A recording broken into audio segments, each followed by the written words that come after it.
अस्सलाम वालेकुम। कल बच्चे हमने बात की थी 3-4 चीज़ों के बारे में। उसमें आपका था कि अकाउंटिंग क्या है, अकाउंट क्या है, बिज़नेस क्या है, थोड़ी सी बात हमने की थी, मनी मेजरमेंट कॉन्सेप्ट की बात की थी, वगैरह वगैरह। अब हम थोड़ा सा सिलेबस के मुताबिक चलेंगे, ठीक है जी। तो वो कहते हैं कि डेफिनेशन ऑफ अकाउंटिंग, वो आपने वही रखनी है जो आपको मैंने कल बताई थी कि अकाउंटिंग बुनियादी तौर पे क्या है। Accounting is the art of recording, classifying, summarizing, and interpreting the financial data in a systematic manner. Accounting क्या है? रिकॉर्ड करती है, क्लासिफाई करती है, समराइज करती है और वजाहत करती है किस चीज़ की, फाइनेंशियल डाटा की। और हमने थोड़ी सी बात की थी कि फाइनेंशियल डाटा है क्या। अब थोड़ा सा चलते हैं। वो ये कहता है कि ये अकाउंटिंग जो है उसके दो एलिमेंट हैं। एक एलिमेंट है जिसको हम बोलते हैं रिकॉर्डिंग। अच्छा, रिकॉर्डिंग क्या है कि transaction must be recorded as they occur in order to provide up to date information for management. मैंने ये बात की आपको कल कि यूँ ही कोई भी ट्रांजैक्शन होगी, और हमने ये बात डिस्कस की थी कि जिस बात को पैसों में बोला जा सके, जिस बात की कोई मनी मेजरमेंट फॉर्म होगी, उसी को अकाउंटिंग रिकॉर्ड करती है, अदरवाइज उसको रिकॉर्ड करती ही नहीं है। तो ये तो अंडरस्टूड हो गया कि उन्हें रिकॉर्ड करेगी जिनमें कुछ पैसे का लेन देन होगा। तो ये एक हिस्सा है। दूसरा है समराइज करना। समराइज करने से क्या मुराद है? The transaction for a period are summarised in order to provide information about the company to interested parties.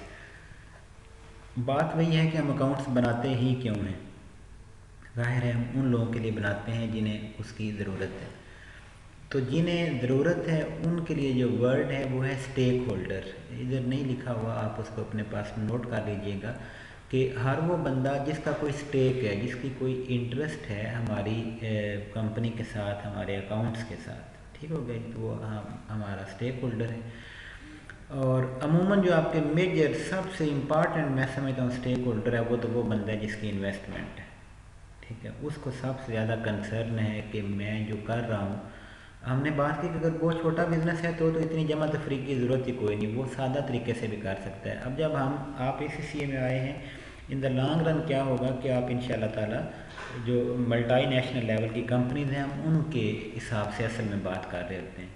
छोटे बिजनेस को भी रीज़नेबल हद तक अकाउंट्स की ज़रूरत है, लेकिन उतनी नहीं जितनी एक मसलन एप्पल है, फेसबुक है, माइक्रोसॉफ्ट है, बड़ा कंपनियां हैं और पाकिस्तान में डिफरेंट बैंक्स हैं, ठीक है। इन सब के पॉइंट ऑफ व्यू से भी हम मतलब एक ब्रॉडर लेवल पे असल में बात कर रहे हैं। तो ये जो सब लोग हैं इनको अपने अपने बिज़नेस के सबसे पहले तो खुद इंफॉर्मेशन चाहिए कि उनका बिज़नेस काम कैसे कर रहा है, कुछ नफ़ा आ रहा है, नुकसान हो रहा है, क्या हो रहा है। उसके बाद आपकी गवर्नमेंट उसको लीगल तो होगा तभी वो आपको काम करने देंगे, लिहाजा हम उस बात में नहीं जाएंगे। हम अकाउंट्स के हिसाब से ये देखेंगे कि उनका कंसर्न ये है कि जी आपको अगर कोई प्रॉफिट मिल रहा है तो आपका इतना टैक्स बनता है, वो आप हमें जमा करवाएंगे। जो लोग आपके पास एम्प्लॉइज़ हैं, अगर आप उन्हें कोई सैलरी वगैरह देते हैं तो वो उसके ऊपर इनकम टैक्स इतना बनता है उन लोगों का, वो आप हमें सबमिट करवाएंगे, वगैरह वगैरह। अगेन अभी लेवल बहुत छोटा है और ये बातें बड़ी हैवी डिटेल की हैं, जो जो हम आगे चलेंगे उसमें आएंगी। तो मकसद ये है कि दो लोगों का मैंने अभी नाम लिया, हमने कहा ये इंटरेस्टेड हैं, एक आपका ओनर, एक आपकी गवर्नमेंट। अच्छा, सिर्फ यहाँ तक बात नहीं, एम्प्लॉय भी तो हैं, उन्हें भी तो कंसर्न है। अगर बिज़नेस अच्छा चलेगा तो उनका फ्यूचर भी सिक्योर है, साथ में उनको अच्छी जो कल को मतलब जॉब में तरक्की का चांस है वो ज़्यादा हो जाएगा, या उन्हें इसी ऑर्गेनाइजेशन में रहना है या मूव करना है या वगैरह जो जो उनके प्रॉब्लम हैं, लेकिन उनका भी एक कंसर्न इसके साथ है। अगर बिज़नेस पुअरली परफॉर्म कर रहे हैं तो कॉमन सेंस की बात है कि उनकी जॉब भी ख़तरे में है, क्योंकि अल्टीमेटली बिज़नेस ख़तरे में है तो जो जो लोग उसके साथ अटैच हैं वो सारे ही उतने ही डेंजर में जो है वो एग्जिस्ट कर रहे हैं, ठीक है जी। तो बात हो रही थी समराइज करने की। रिकॉर्ड तो कर दिया, रिकॉर्ड तो ये है जी चीज़ खरीदी, इतने रुपए की रिकॉर्ड हो गया, फिर खरीदी, फिर खरीदी, फिर खरीदी। अब दिन में या महीने में या साल में, अकाउंटिंग पीरियड आपकी मर्जी, आप कितने अरसे का जो है वो अकाउंट बनाते हैं। अमूमन लोग साल का बनाते हैं। आम तौर पे। फिर उसके आगे उसमें सेमी एनुअल भी हो सकता है, 6 माह का भी हो सकता है, क्वार्टर बेस पे भी हो सकता है कि हर 3 माह बाद जो है वो आपके अकाउंट्स बनाए जाएँ वगैरह वगैरह। तो समराइज़ करने से क्या मुराद है कि आप एक तरह की ट्रांजैक्शन को एक जगह पे सारों को इकट्ठा कर दें। ठीक हो गया जी। मतलब आपकी जितनी परचेज़ है वो परचेज़ के नीचे आ जाए, जितनी सेल है वो सेल के नीचे आ जाए। ठीक है। या कल आपको मैंने 5 एलिमेंट बताए थे, मैंने कहा था कि आपके पास है कैपिटल है, एसेट है, लाइबिलिटी है, इनकम है, एक्सपेंस है। तो आप कम से कम ये 5 कैटेगरीज तो सीधी कर देना कि जी ये चीज़ जो है ये एक्सपेंस की कैटेगरी में आता है। एक्सपेंस के आगे फर्दर ढेर सारी कैटेगरी, कुछ डायरेक्ट हैं कुछ इनडायरेक्ट हैं। ठीक हो गया। कुछ का ताल्लुक सेल्स और मार्केटिंग के साथ है, कुछ का ताल्लुक एडमिन के साथ है। ठीक है। वो डिफरेंट एस्पेक्ट्स हैं, अभी हमें उनसे फर्दर पे कोई कंसर्न नहीं है। तो ये जो सारी समराइजेशन की जाती है ना, इसकी अल्टीमेट फॉर्म है कि आप एक स्टेटमेंट में बात कर दें, एक पेज पे 2 पेजेस पे आप पूरे साल की जो परफॉर्मेंस है और पोजीशन है उसको आप शो कर दें।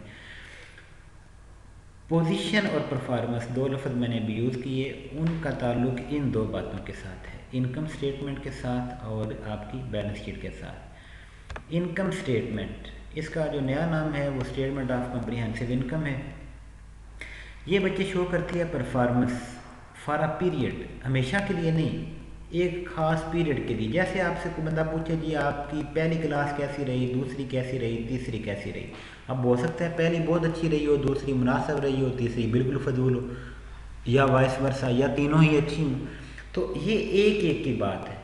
परफॉर्मेंस का ताल्लुक क्या है, किसी पर्टिकुलर पीरियड के साथ है। जैसे आप कहें जी किसी बिजनेसमैन से पूछें ये साल कैसा रहा, तो कहता है यार पिछले साल तो बड़ा फिट था, इस दफ़ा थोड़ा नुकसान हुआ है। या वो कहता है कि पिछला साल एवरेज था, इस साल ज़रा बेहतर रहे हैं।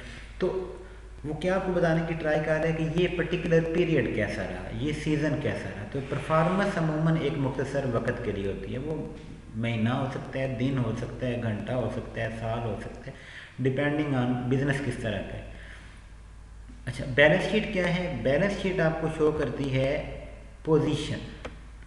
पोजीशन ओवर द ईयर्स होती है। एक बंदा, आपकी फैमिली है, आपके फादर ने एक ट्राई की, एक लेवल पे आ गए, आगे आप लोग बच्चे आएंगे, वो कुछ हेल्प आउट करेंगे। कोई पूछेगा अब आप कहाँ पे खड़े हैं, तो वो आपकी सिर्फ बात नहीं होगी, वो पीछे पूरी नस्ल की जो एफर्ट है वो सामने होगी। वो पोजीशन शो करती है कि किसी वक्त बिजनेस की पोजीशन कैसी है, अच्छा है या बुरा है। ओवर द ईयर्स, जो जैसे आपका घर है, घर एक पोजीशन शो करता है कि जी इनका घर ऐसा है। वो रोज़ चेंज नहीं होता, हर महीने चेंज नहीं होता, लेकिन आपकी इनकम जो है वो हो सकता है रोज़ चेंज हो, महीने में चेंज हो, साल में चेंज हो, कोई साल अच्छा लगे कोई अच्छा ना लगे। इसके अलावा ये है कि जो 5 एलिमेंट्स से जिनकी हमने बात की, उनमें जो एक्सपेंस और इनकम है उनका ताल्लुक इनकम स्टेटमेंट के साथ है। एक्सपेंस और इनकम का ताल्लुक किसके साथ है? इनकम स्टेटमेंट के साथ। इन दोनों को हम कंपेयर करते हैं, हमें प्रॉफिट का एक फिगर मिल जाता है जी, इतनी आमदन हुई इस साल में, इतना खर्चा हुआ, दोनों को कंपेयर करें, इतने जो है वो हमारा प्रॉफिट या लॉस बनता है। अगर इनकम ज़्यादा है, एक्सपेंस थोड़ा है, जैसे आपकी 1000 रुपये इनकम है और 800 रुपये एक्सपेंस हैं, तो इसका मतलब है आपने 200 रुपया प्रॉफिट कमा लिया। अगर इनकम कम है और एक्सपेंस जो है वो ज़्यादा है, ठीक है, तो इन दैट केस आपको क्या हो गया? लॉस हो गया। ठीक है, नुकसान हुआ। फ़र्ज़ करें आपकी इनकम 800 रुपये हुई और जो उस इनकम को कमाने पे ख़र्चा आया था वो 1000 रुपया था, तो उसको हम क्या कहेंगे कि 200 रुपये का आपका क्या हो गया? लॉस हो गया। बैलेंस शीट जो है बच्चे ये शो करती है 3 बातों को, कैपिटल और लाइबिलिटी, ये एक साइड पे आते हैं। क्यों? क्योंकि कैपिटल क्या है? वो सरमाया जो बिजनेस ने बिजनेसमैन से लिया हुआ है। एक कंसेप्ट है, तो साथ आ गया सेपरेट एंटिटी कंसेप्ट। ठीक है, कि सेपरेट एंटिटी, बिजनेस की अपनी एक अलग हैसियत है, बिजनेसमैन अलग है, बिजनेस अलग है। इसकी मिसाल मैं यूँ दिया करता हूँ कि फ़र्ज़ करें आपने ज़मीन ख़रीदी है 20 लाख रुपए की और आप 25 की बेच देते हैं, तो कोई पूछे कि कितना प्रॉफिट हुआ, तो आप 5 लाख बताते हो। ये तो नहीं कहते कि मुझे 25 का प्रॉफिट हुआ। क्यों नहीं कहते? क्योंकि 20 तो आपका था ना, वो तो उस प्लाट ने आपको वापस किया, जो ऊपर दे रहा है वो उसका क्या है? प्रॉफिट है। तो यही कॉन्सेप्ट बिज़नेस में है, जो कुछ हम बिज़नेस में लगाते हैं ना वो भी बिज़नेस की एक लायबिलिटी होती है, वो उसने बिजनेसमैन को वापस करनी होती है। वो वापस जब कर दे उससे आगे कुछ कमाए तो उसको हम कहते हैं कि ये उसका प्रॉफिट है। तो कैपिटल क्या है? वो सरमाया जो बिजनेसमैन बिजनेस में लाया था, मींस के इसके ऊपर जो क्लेम है वो ओनर का है। लाइबिलिटी क्या है? कि वो चीज़ जो कि आपने इधर उधर से अरेंज की, बैंक से लोन ले लिया, किसी से उधार पे चीज़ें खरीदी, अभी तक उसके पैसे नहीं दिए, 100 तरह के तरीके हैं जिसमें मकसद ये है कि क्लेम किसी और का है। चीज़ आपके इस्तेमाल में है, आपका बिजनेस उसको यूज़ कर रहा है, लेकिन आपने वापस करनी है। क्लेम किसी और बंदे का है तो वो आपकी क्या है? लाइबिलिटी है। ये दोनों चीज़ें एक साइड पे आती हैं और दूसरी साइड है जिसको हम बोलते हैं एसेट्स। ठीक है, एसेट मैंने आपको बताया था कि 3 शराइत हैं उसकी। उसका बेनिफिट 1 साल से ज़्यादा होना चाहिए। ठीक हो गया। उसके ऊपर जो क्लेम है कि वो है किसका, वो आपका होना चाहिए। ठीक हो गया, कि बिजनेस उसको ऑन करे और वो चीज़ जो है अपनी वैल्यू को रिटेन करे। तो बेनिफिट साल से ज़्यादा हो, वैल्यू को रिटेन करता हो और आपका जो क्लेम है उसके ऊपर आपका हो। जैसे आपका घर है, आपके घर में फर्नीचर है, तो एक दफ़ा बैठने से ख़त्म तो नहीं हो जाता। मैंने आपको बाइक की एग्जांपल दी थी, बाइक और पेट्रोल था, तो मैंने कहा कि बाइक जो है उसके ऊपर क्लेम आपका यूज़ करने के बाद भी बिक सकती है और बेनिफिट उसका 1 साल से अमूमन ज़्यादा है। एक्सीडेंट वगैरह तो अननेचुरल मतलब हो गया ना, कि वो बाई चांस किसी भी चीज़ के साथ हो सकता है, अदरवाइज़ वो बेसिकली उसकी जो एज है वो 1 साल से ज़्यादा है। तो ये जो आपकी बैलेंस शीट है वो उनको शो करती है। इनकम स्टेटमेंट आपको बता दिया कि इनकम और एक्सपेंस को शो करती है और इनका कंपैरिजन जो है। तो ये बातें तो बड़ी डिटेल में इंशाल्लाह आगे जाके आएंगी। फ़िलहाल जो है वो हम इसको जस्ट इस लेवल पे रखते हैं कि इनकम स्टेटमेंट क्या है और बैलेंस शीट क्या है। अच्छा जी, उसके बाद है, मैंने आपको ये बात पहले बता दी कि अकाउंटिंग किस किस की ज़रूरत है और क्यों की जाती है। बिज़नेस हमने कल डिस्कस कर लिया कि कोई भी ऐसी लीगल एक्टिविटी जिसका मकसद, मैं लीगल का लफ्ज़ लाजमी इसलिए डालता हूँ कि एक्टिविटी बहुत ज़्यादा जनरल हो जाता है। कोई स्मगलिंग करता है, कोई ड्रग्स का काम करता है, तो वो एक्टिविटी तो वो भी है, लेकिन हम इसको बेसिकली बिज़नेस अलाउ नहीं करते, कहना अलाउ नहीं करते बिज़नेस उसको। तो बिज़नेस क्या है? कोई भी ऐसी लीगल एक्टिविटी जिसका मकसद प्रॉफिट कमाना हो। ठीक हो गया। हाँ, होने को उसमें लॉस भी हो सकता है, लेकिन हमारा मकसद लॉस नहीं है, हमारा मकसद क्या है? प्रॉफिट। आगे वो कहते हैं उसकी बिजनेस की टाइप्स क्या है। तो पहली टाइप है जिसको हम बोलते हैं सोल ट्रेडर। सोल का मानी अकेला, ट्रेड तजारत करने वाला। जी अमूमन जो कुछ आपको लोग बाहर रेडियो में नज़र आते हैं, आपको होटल नज़र आते हैं, छोटी छोटी शॉप्स नज़र आती हैं, ठीक है, ये चीज़ें जो हैं वो सोल ट्रेडर में। इसकी ये डेफिनेशन नहीं कि उसका साइज़ क्या है, इसका असल ताल्लुक क्या है उसकी ओनरशिप के साथ, कि उसको रन करने वाले, उसके ऊपर मलकियत का इजहार करने वाले लोग कितने हैं। तो वो अगर एक बंदा है तो वो क्या कहलाएगा? Soul trader. अब इससे ये मुराद नहीं कि अगर बाप और बेटा है तो वो 2 हैं, या फैमिली है, ठीक है, तो वो चीज़ और है। वो क्या है कि उसमें जो असल मलकियत या शुरू किया था वो तो एक नहीं शुरू किया ना, तो आगे बच्चे तो उसकी विरासत में जा रहे होते हैं। वो कोई मिल के नहीं चला रहे होते, उसको बेसिकली बाप का काम है और उसमें वो हेल्प आउट कर रहे होते हैं। तो वो चीज़ क्या कहलाती है आपकी? Soul trader. पार्टनरशिप क्या है? जब 2 या 2 से ज़्यादा लोग मिल के कोई काम करते हैं। होने को वो भाई हो सकते हैं, होने को बाप बेटा हो सकते हैं, लेकिन वो in that case in particular ये कहेंगे इतने पैसे या सलाहियतें मैं लेके आता हूँ, इतने पैसे या सलाहियतें आप लेके आओ, और मिल के फलाना काम करते हैं। इस रेशियो से हम प्रॉफिट, मतलब वो ढेर सारी शराइत हैं आपके कब किसी चीज़ को पार्टनरशिप कहा जा सकता है। ये भी अभी हमारा कंसर्न नहीं, इसका हमें जस्ट ओवरव्यू चाहिए कि सोल ट्रेडर क्या है अगर अकेला बंदा मालिक है बिजनेस का। पार्टनरशिप क्या है? जब 2 या 2 से ज़्यादा लोग ओन करते हैं या ऑपरेट करते हैं मिलके किसी बिजनेस को।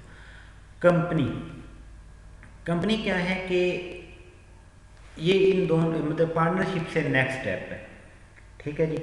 अब इसकी भी बड़ी लंबी चौड़ी बताते हैं। कंपनी बाकायदा इसका अपना का आर्डिनेंस मौजूद है। जब बिज़नेस एक्सपेंड होना शुरू हो जाता है तो उसकी ज़रूरत बन जाती है फर्दर, मज़ीद पैसा चाहिए उसको, ठीक हो गया। मज़ीद पैसा चाहिए तो उसके लिए पार्टनरशिप एक लेवल तक तो चल जाएगी, लेकिन उसके बाद अगर मज़ीद आपको फर्दर फाइनेंस चाहिए है तो एक हद तक पार्टनर्स का नंबर बन सकता है, उससे आगे अलाउड ही नहीं है, मतलब वो रूल्स हैं कुछ। तो कंपनी क्या है कि इसके कुछ बेनिफिट्स हैं, लोग मिल के इकट्ठे होकर कारोबार करते हैं, ठीक है। अमूमन जो इसमें कंसेप्ट है वो है कि ओनर्स अलग हैं और जो मैनेजर्स हैं वो अलग हैं, ठीक है। मैं बहुत ज़्यादा तफसील में नहीं जाऊंगा, मैं फ़िलहाल जस्ट इसको इतना कर रखूँगा कि कंपनी जो है उसमें अमूमी तौर पर, ये लाजमी नहीं क्योंकि उसकी कई किस्में हैं, पब्लिक लिमिटेड है, प्राइवेट लिमिटेड है, ठीक है। तो पब्लिक में कोई भी मालिक हो सकता है और उसको रन जो है वो डायरेक्टर्स करते हैं, प्राइवेट में हो सकता है वही लोग जो उसको रन कर रहे हैं वही डायरेक्टर हों, ठीक है। तो फ़िलहाल जस्ट इतना है कि कंपनी जो है वो ढेर सारे शेयर होल्डर कौन है, वो लोग जो कि कंपनी के मालिक हैं। अब थोड़ा शेयर क्या होता है, हिस्सा, हर एक का थोड़ा थोड़ा हिस्सा है, ठीक है। 1% है, उससे भी कम है, 10% है, 25, 50-50 भी हो सकता है। मतलब जैसे जिस कंपनी में रिसेंटली मैं ट्रेनिंग ले रहा हूँ वहाँ पे 4 डायरेक्टर हैं और उनका 25% ईच है, वो मतलब प्राइवेट लिमिटेड कंपनी है, ठीक है। उनकी जो पार्टनर अपना जो हिस्सेदारी है वो इतनी, लेकिन वो पार्टनरशिप नहीं है, ये क्या है यहाँ पर प्राइवेट लिमिटेड कंपनी है, ठीक है। तो जब इसके ऊपर हमारी ज़रूरत होगी तब मैं बहुत डिटेल में बात करूँगा, फ़िलहाल मैं आगे मूव कर रहा हूँ। सोल ट्रेडर क्या है जी, अकेला बंदा बिजनेस चलाता है, सिंपल फॉर्म है। पार्टनरशिप में मिनिमम आपके 2 बंदे होंगे, ठीक है। ज़्यादा की जो जब असूलन जाते हैं तो कुछ हदें हैं, अमूमन मुराद ये है कि ऐसा कोई ज़्यादा की याद नहीं, लेकिन मैक्सिमम 7 से 20 बंदे जो हैं वो पार्टनरशिप में हो सकते हैं। कंपनी जो है उसकी कोई जो है ना मैक्सिमम तादाद नहीं शेयर होल्डर की, हज़ारों लाखों लोग हो सकते हैं। कंपनी का जो अपना मेमोरेंडम है वो डिफ़ाइन करेगा कि कंपनी कितने शेयर जो है वो बेचने के तैयार है और किन लोगों को बेचने को तैयार है। 2 बातें आपको बताई हैं, पब्लिक और प्राइवेट। पब्लिक जो है वो किसी को भी शेयर दे सकती है, प्राइवेट जो है वो, ये उसने गलत लिखा है, फ्रेंड्स एंड फैमिली, जो जिन लोगों की वो होगी जो प्राइवेट कंपनी है वो ये डिसाइड करेंगे कि हम किस किस को इसमें शामिल करना चाहते हैं, या किसको शेयर देना चाहते हैं, किसको शेयर नहीं देना चाहते।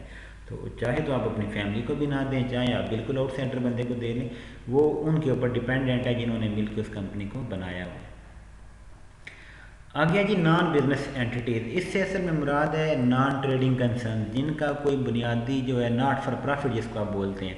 इनका दावा ये होता है कि मतलब दावे का लफ्ज़ मैं यूज़ करता हूँ, उसका रीज़न है कि अमूमन ये दावा ही होता है, एक तरीक़ाकार है टैक्स वगैरह से बचने का बाद लोगों का। हाँ, जो इसके पीछे मकसद है वो यही है, जैसे चैरिटीज़ हैं, क्लब्स हैं, या इवन आपकी गवर्नमेंट है। गवर्नमेंट जो होती है वो ये कहते हैं जी हम प्रॉफिट के लिए काम नहीं कर रहे। मसलन गवर्नमेंट मेट्रो चला रही है तो वो सिर्फ 20 रुपये टिकट लेती है, चाहे जितना मर्जी सफ़र हो। प्राइवेट बंदा होता है वो कभी भी इसको अलाउ ना करता, उसने अपने प्रॉफिट के लिए देखना था। इनकी ट्राई क्या है कि हमारा जो ब्रेक इवन है, ब्रेक इवन क्या होता है, जहाँ पे ना नफ़ा होता है ना नुकसान होता है। गवर्नमेंट की ट्राई क्या होती है कि ये अपने खर्चे पहले डिसाइड करती है कि इतना खर्च करना है, फिर उसके लिए पैसे इकट्ठे करती है, ठीक है। तो इसका कंसेप्ट जो है वो ये है कि इन्होंने पैसे बचाने के लिए काम नहीं करना होता, खर्चे पूरे करने के लिए काम करना होता है। तो चैरिटीज़ में भी ऐसे होता है, आप पैसे इकट्ठे करते हैं और आपका मकसद है किसी गरीब के काम आ जाएँ, किसी के एजुकेशन के काम आ जाएँ, जो मतलब अच्छे अच्छे पर्पज़ हैं उसके लिए अमूमन इनको बनाया जाता है, लेकिन इनका मकसद पैसे कमाना नहीं होता, ठीक है जी। तो लेकिन कॉमन सेंस की बात है कि इसको भी अकाउंट्स की ज़रूरत अपनी जगह पे है, ये बताने के लिए भी कि कितने पैसे आए, कहाँ लगे वगैरह वगैरह, हिसाब किताब तो करना पड़ेगा। जहाँ हिसाब किताब आ गया वहाँ पे अकाउंटिंग आ गई। आ गया जी ट्रांजैक्शन।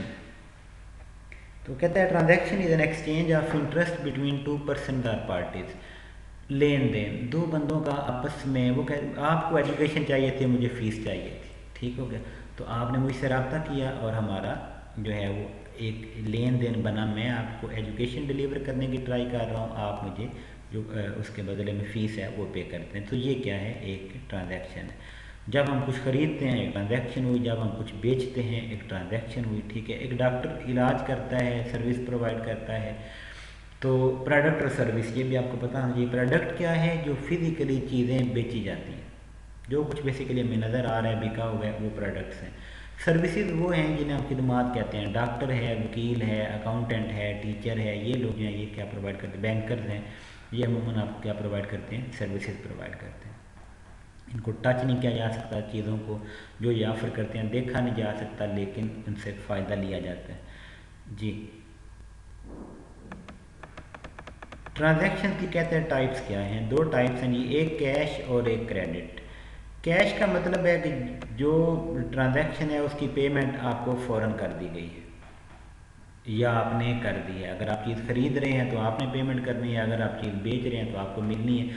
अगर फ़ौरन कैश के ज़रिए ट्रांजैक्शन, जैसे आप किराने वाले के पास जाते हैं, आप कहते हैं ये 100 रुपये की चीनी दे दो, आपने 100 रुपया दे दिया, उसने आपको चीनी दे दी, ये क्या है, कैश ट्रांजैक्शन। क्रेडिट ट्रांजैक्शन तब होती है जब कोई एक हिस्सा उसका रह जाए, जैसे कि पैसे अभी देने वाले रह जाए। आपने चीनी ले ली लेकिन आप कहेंगे यार मैं पैसे कल दे दूंगा, इसको हम बोलेंगे क्रेडिट ट्रांजैक्शन। ठीक हो गया।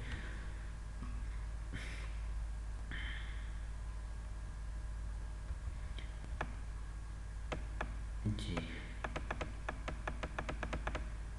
ये एग्जांपल इसमें दिए, आप पढ़ लीजिएगा। आगे है जी, keeping a record, transactions are recorded in accounts.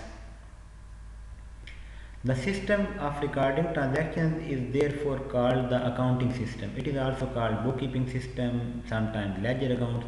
मकसद वही है बच्चे, ये पहला हिसाब शुरू हो गया हमारा बात को रिकॉर्ड करने का। ट्रांजैक्शन होती है, आप उसको रिकॉर्ड कर देते हैं।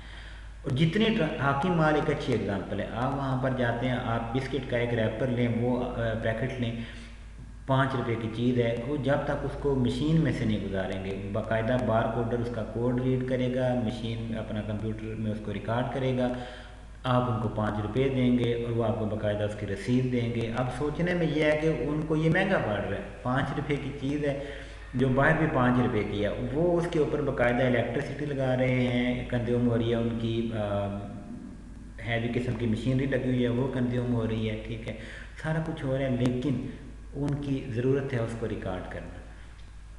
इन द लॉन्ग रन ये जो कास्ट है ये थोड़ी रह जाएगी और वहाँ पे किसी तरह की चोरी नहीं हो सकती, चीज़ें आगे पीछे नहीं हो सकती, उनके जो वर्कर हैं वो बेईमानी मतलब करने की पोजीशन में नहीं, क्योंकि इन्वेंट्री आती भी एक सिस्टम के तहत है और जाती भी एक सिस्टम के तहत है। तो ये जो मेंटेन करने का काम है इसको हम बोलते हैं बुक कीपिंग। लेजर क्या होता है? Ledger is a book of account in which all different accounts are maintained. T account इसको इसलिए कहा जाता है कि ये टी फॉर्म बनाया जाता है, ऐसे दो टी बनाई जाती है, एक साइड पे डेबिट लिखते हैं, एक साइड पे क्रेडिट लिखते हैं। लेजर बेसिकली क्या है कि आप हर तरह के अकाउंट्स की जो है ना वो मिलेंगे आपको उस पर्टिकुलर बुक में, लेजर बुक में। वैसे ये है कि अगर आप परचेज सारी एक टी अकाउंट में इकट्ठा करते हैं तो हम कहते हैं ये परचेज का लेजर। अगर आप सेल्स सारी एक टी अकाउंट में इकट्ठे करते हैं तो हम कहते हैं ये सेल्स का लेजर है। और रियल लाइफ में होता भी ऐसे ही है, काफ़ी हैवी किस्म की अलग अलग बुक्स होती हैं। फ़िलहाल जितना कंसर्न था वो बता दिया आपको। An account is summarised record of transaction in which transaction of similar nature. कल जब हमने अकाउंट की बात की तो मैंने कहा था कि एक चीज़ के बारे एक चीज़ के बारे में जितनी इंफॉर्मेशन है जब एक जगह पे इकट्ठी कर दी जाती है तो उसको अकाउंट कहा जाता है। मसलन आपके बिजली के बिल में गैस का बिल मिक्स होकर नहीं आता, वो क्या करता है, वो आपकी बिजली के जितने यूनिट्स थे उनका रिकॉर्ड एक हिसाब के तहत आपको बता देता है कि जी आपने इतने यूनिट यूज़ किए, उनमें इतने यूनिट्स पे ये रेट था, इतने यूनिट्स पे ये रेट था, टोटल गवर्नमेंट के टैक्स इतने थे, फलां फलां, ये वो टोटल आपका बिल इतना बनता है। तो वो इन अ सेंस आप ऊपर उसकी डिटेल आ रही होती है कि आपके पिछले 12 माह का क्या हिसाब किताब है बिल्स का। तो वो एक अकाउंट है जो आपको अपनी जो इलेक्ट्रिसिटी कंजम्पशन है उसके बारे में बताता है। ठीक हो गया। गैस का बिल है, सेम तरीके से PTCL का बिल है। ठीक है, ये मैं आम घरेलू जो हमें चीज़ें सामने आती हैं मैं उनकी बात कर रहा हूँ। अकाउंट बनाते पे क्या है कि एक चीज़ आपको सारी परचेज का पूछना है, आप परचेज के अकाउंट में चले जाएँ। आपको कैश का पूछना है, कितनी आई, कितनी गई, कहाँ गई, ये वो, आप कैश अकाउंट में जाएँ। ठीक है, तो वो कैश के अकाउंट में आपको कैश से मुतल्लिका सब कुछ मिल जाएगा, सेल्स अकाउंट में आपको सेल्स से मुतल्लिका सब कुछ मिल जाएगा एंड सो ऑन। जी, रिकॉर्डिंग कहाँ जाती है? बुक्स ऑफ प्राइम एंट्री में। अब तो मॉडर्न दौर आ गया, अब तो इतनी मजबूरी नहीं है। थोड़ा सा पहले ही, अब से कुछ अर्सा पहले तक ही इवन बड़ी कंपनीज जो हैं उनके भी जो तकरीबन सारा रिकॉर्ड था वो मैनुअल था। अब भी बहुत सी कंपनीज हैं जो ब्याक वक्त दोनों रिकॉर्ड मेंटेन करती हैं, कंप्यूटराइज्ड भी और मैनुअल भी। तो वो बुक्स जिनमें फ़र्स्ट टाइम, वो खाते, वो रजिस्टर जिनमें फ़र्स्ट टाइम रिकॉर्ड किया जाता है, इसको एंट्रीज़ को, उन्हें हम क्या बोलते हैं, बुक्स ऑफ प्राइम एंट्री। आगे जाके इनकी भी डिटेल आएगी। क्लासीफाई आप कैसे करते हैं कि इनकम को इनकम में डालो, एक्सपेंस को एक्सपेंस में डालो, एसेट को एसेट में डालो, वगैरह वगैरह। जो चीज़ जिस चीज़ से बिलोंग करती है, जिस अकाउंट से बिलोंग करती है, उसको वहाँ पे डालते जाने का नाम क्या है, क्लासीफाई करना। अच्छा, जब आप उसको समराइज करते हो, आप बोलते यार मुझे आप इससे परचेज पूछ जाए, आप कहें जी पे फर्स्ट को इतने की परचेज हमने की, 6 तारीख को इतने की 8 को, आप तो साल लगा दोगे मुझे साल की इन्फॉर्मेशन देने में। और मैं क्या पूछना चाहता हूँ कि परचेज कितनी थी। तो क्या होगा कि आप उसका टोटल जो बैलेंस है एंड पे जमा तफरीक सारी करके वो मुझे बता दें जी, इस साल में हमने तकरीबन 40 लाख 45 लाख रुपए की परचेज़ की, जो भी वो फिगर। ऐसे ही कोई सेल पूछते हैं तो आप अगेन बुक्स तो आपके पास एक एक ट्रांजैक्शन आपके सामने है, लेकिन वो आपसे क्या पूछना चाह रहे हैं, एक सिंगल फिगर में कि सेल्स कितनी है। तो हम इस तरीके से हर चीज़ को जो है वो समराइज़ कर देते हैं। और ये हमारे पास स्टेटमेंट दो आपके सामने आ रही हैं बार बार, SOCI statement of comprehensive income, और ये आपकी स्टेटमेंट ऑफ फाइनेंशियल पोजीशन। ये नए नाम हैं इनकम स्टेटमेंट और आपकी बैलेंस शीट के।